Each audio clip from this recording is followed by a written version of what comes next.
Story time. All right, this one's kind of cool. This is about my amazing right hand, George Benson, Jim Seningen, and played at Buffalo Wings. So I'm 16, a long time ago, and again, George was in town. I think he was at the Valley Forge Music Fair. I don't know if that's still around. It's right over the line in PA somewhere. It's a theater in the Round. So he calls and he says he's in town. Come on up. So my dad was busy. So my dad's like, why don't you and Jim drive up? So Jim comes over, picks me up. We drive up. And again, we're 16. This is like the 80s. This is like 86 maybe. I don't know. I had hair like down to here. So we go to the theater. And one thing I discovered about venues, if you act like you know what you're doing, you can get in. So we're 16 again. We pull up, just walk straight in, walk past all the guards, walk right in. So we walk right into the stage. We didn't even realize we were in the theater. So we go up to the stage, and again, it's a theater in the Round. So George is on stage, and everyone's like, look at these kids. And George is like, Shaun, what's up? So we get on the stage, we say hey, and I don't remember what it was, but George was testing some new gear. So he goes, hey, play my guitar, I want to hear it from over here. So he puts his guitar on me, and I wasn't expecting that. I'm freaking terrified. I didn't start playing the guitar until I was 15. So I was in it for about a year at this point when he wanted me to play. So he takes 20 steps back to the other side of the stage. So the only song I knew how to play was Summertime. So I start playing it, and he goes, you got a great right hand. You got a great right hand. I'm thinking, yeah, all right. It really didn't dawn on me at the time. That's a compliment, huge compliment. Anyway, so he was happy with his sound. So we're talking. The band starts playing Summertime. I'm doing a little funky version. Summertime, and living is easy.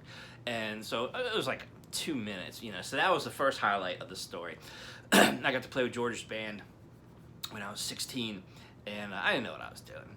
I was faking it well. So anyway, I give the guitar back, sound check's done, and we go backstage. So now we're in the dressing room, and George is in the dressing room, and he's telling us some stories about something.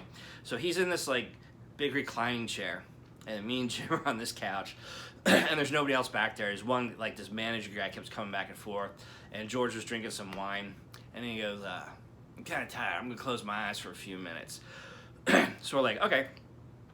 So he falls asleep. He's sitting in the chair. He's out.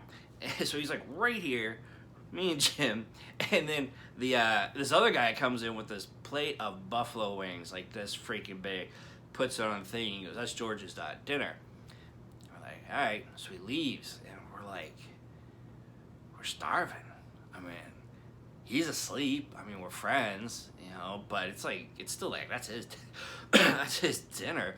So we didn't know what to do. So we're looking at each other, and we're man, it smelled good. I guess we have one. So we're eating a wing or two, did a couple more. So we put a dent in it, quite honestly. And then George finally wakes up. Actually, I think his guy comes in, taps him and wakes him up. And George is looking, and he's like, are they good? And we're like, yeah, they're pretty good. So he ended up eating a few, and he went to another room and changed. So we felt so guilty for eating his buffalo wings, but had to be done. So, and again, we're 16. We didn't know what the hell was going on. So they're his manager's all right, you gotta leave, go. So we went down the wrong hallway, and we walk out the hallway to the stage. So we get all the way open to the open theater, 5,000 people or whatever. It was a pretty big room. And we're like, oh, geez. And then the guys yelling at us, and then George and the band's coming from behind us. Yeah, it was pretty funny. We didn't know what we were doing. But those were some good buffalo wings. So if you ever get a chance. Oh, can you see my coffin in the background? Yeah. It's good to have your own coffin, I think. Yeah. All right, more stories coming.